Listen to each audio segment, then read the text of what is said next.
സായിയുടെ വീട്ടിന് മുമ്പിലും ആളെ ഏർപ്പാടാക്കി എന്നാണ് പുള്ളി പറയുന്നതിന്റെ സാരാംശം. അതായത് പുള്ളിയെ പറ്റി മോശപ്പെട്ട കാര്യങ്ങൾ അവർ കണ്ടെത്തി പറയുന്നതിന് പകരമായിട്ട് സിജോ ഇതുപോലെ കൂര വെക്കാൻ പോകുന്നുണ്ട് എന്നുള്ളത് കണ്ടെത്താൻ വേണ്ടി അവിടെ ആളെ ഏർപ്പാട് ചെയ്തു എന്നാ പറയണേ. ഫാമിലി ഒന്നും ഇല്ലാത്ത ഒരു മനുഷ്യനാണ് ഈ ജിൻഡോ, മീൻസ് മാരീഡ് ഒന്നും അല്ല. പക്ഷെ സിജോയുടെ അവസ്ഥ മറ്റൊന്നാണ്.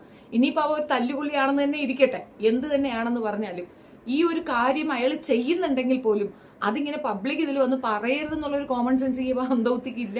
സത്യത്തിൽ ഇയാളൊരു മണ്ടനെന്ന് സായിയൊക്കെ പറയണത് കറക്റ്റാണ്. അവൻ തന്നെ അവന്റെ വടി വെട്ടി അങ്ങോട്ട് കൊടുത്തു എന്നുള്ളതാ മനസ്സിലാകുന്നത്. നമുക്കതൊന്ന് കേൾക്കാം. അത് അവന്റെ വീടിന്റെ പഠിക്ക് ഡെയിലി 4000 രൂപ ഞങ്ങൾക്ക് മാവിലൊന്നുമല്ല. അപ്പൊ നമ്മള് ആ ക്ഷമ കിട്ടി കഴിയുമ്പോ അവൻ നിർത്തണമെങ്കിൽ എന്ത് ചെയ്യണം? എന്തെങ്കിലും തിരിച്ചു പറയണം. അത് അവന്റെ വീടിന്റെ പഠിക്ക് ഡെയിലി 4000 രൂപ വെച്ച് കൊടുത്തിട്ട് ഞാൻ ഒരു മാസം ആളെ നിർത്തി. എന്തിന്? അവൻ ഒറ്റയ്ക്ക് പുറത്തിറങ്ങുമ്പോ അവന് പിന്നാലെ പോകാൻ വേണ്ടിട്ട്. എന്തിന്? ഇവൻ പരിശുദ്ധനാണല്ലോ. നമ്മൾ ഈ ഭൂമിയിലെ എല്ലാവരും കൊള്ളാത്തവൻ, അവൻ പരിശുദ്ധവൻ. ഇവരെ കുറിച്ചുള്ള കുറെ സാധനങ്ങൾ ഇരിക്കുന്ന ലൈവ് കുറെ കിട്ടിയിട്ടുള്ളത് പണ്ട്.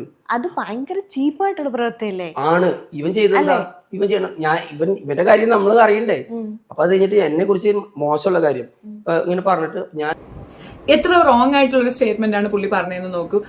ഒരാളുടെ വീടിന്റെ ഫ്രണ്ടില് 4000 രൂപ കൊടുത്ത് ഒരാളെ ഏർപ്പാട് ചെയ്തിരിക്കുകയാണ്. എന്തിനെന്നറിയാമോ? അതിനകത്ത് എന്ത് സംഭവിക്കുന്നു എന്ന് കണ്ടുപിടിക്കാൻ. ഇവൻ ഒറ്റയ്ക്ക് പുറത്തിറങ്ങുമ്പോൾ കണ്ടെത്താൻ വേണ്ടിയിട്ടാണെന്നാണ്. സിജോയുടെ കുടുംബ ബന്ധം തകരാറാക്കാൻ വേണ്ടിയിട്ടുള്ള ശ്രമങ്ങളാണ് ജിൻഡോ നടത്തുന്നത് എന്നുള്ളതാണ് മനസ്സിലാകുന്നത്. അത് തുറന്നു തന്നെ സംസാരിക്കുകയാണ്. എനിക്കറിയില്ല ഇതിന്റെയൊക്കെ റിയാക്ഷൻ ഇപ്പൊ അപ്പുറത്ത് നിർത്തറി തല്ലുള്ളി എന്തൊക്കെ പറയാൻ പോകണമെന്നുള്ളത് അറിയത്തില്ല. പക്ഷെ ഗ്രൂപ്പോട് കൂടി ഒരു വ്യക്തിയെ അറ്റാക്ക് ചെയ്യുന്നതിനോട് എനിക്ക് യോജിപ്പൊന്നുമില്ല. എന്നാൽ പോലും ജിൻഡോ എന്ന വ്യക്തി ഒരു വ്യക്തിത്വം ഇല്ലാത്തവനാണെന്ന് മനസ്സിലാകാൻ ഈ ഒരൊറ്റ പോയിന്റ് പത്രം ധാരാളമല്ലേ? എന്ത് വൃത്തികെട്ട സ്റ്റേറ്റ്മെന്റ് ആണ് ഇയാൾ ഈ പറയുന്നത്. ഇയാൾ മണ്ടൻ മാത്രമല്ല കേട്ടോ, ശുദ്ധ പൊട്ടനും കൂടെയാണ്. പൊട്ടൻ എന്ന് പറഞ്ഞു കഴിഞ്ഞാൽ പടുപൊട്ടൻ. ഇതൊക്കെ ഒരു പബ്ലിക് ഇതിൽ വന്നിരുന്നുകൊണ്ട് ഞാൻ ഇങ്ങനെ ചെയ്തു എന്ന് പറയുന്ന ഒരു കേമത്തരമായിട്ടാണോ തോന്നുന്നത്? ഒരാൾ ഒറ്റയ്ക്ക് പുറത്തു പോയാൽ അതിന്റെ അർത്ഥം അവിഹിതത്തിന് പോകുന്നു എന്നാണോ?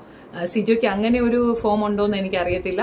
ബട്ട് സ്റ്റിൽ അയാൾക്ക് അന്ന് അതിനകത്ത് വെച്ചിട്ട് ശരണ്യമായിട്ട് എന്തോ ഒരു കുറച്ച് ഇന്റിമസി ഉണ്ടായിരുന്നു എന്ന് തോന്നുന്നു. അതുകൊണ്ട് തന്നെ പുറത്തിറങ്ങിയ ഉടനെ അവൾ ഓടി വരികയും അവൾ പെട്ടെന്ന് തന്നെ കല്യാണത്തിലേക്ക് അത് കൊണ്ടെത്തിക്കുകയും ചെയ്തത് ചിലപ്പോൾ ഒരു ഹറിബറിയിൽ അയാളെ സ്വന്തമാക്കാനുള്ള വെപ്രാളത്തിൽ ചെയ്തതായിരിക്കാം. ഇനി അതിന്റെ ഒന്നും ഡെപ്ത് എനിക്ക് അറിയത്തില്ല, അതുകൊണ്ട് ഞാൻ അതൊന്നും പറയുന്നില്ല. അറിയാത്താര്യം നമ്മൾ പറഞ്ഞ് വെറുതെ പണി വാങ്ങണ്ടല്ലോ.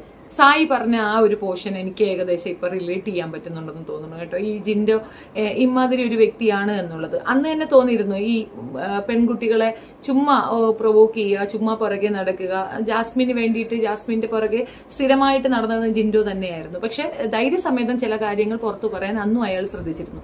ഈ കുലപരിവേഷമുള്ളവർക്കാണ് കപ്പ് കിട്ടുക എന്നൊരു കൺസേൺ വരുന്നത് കൊണ്ടാണ് ഈ ഒരു വിഷയം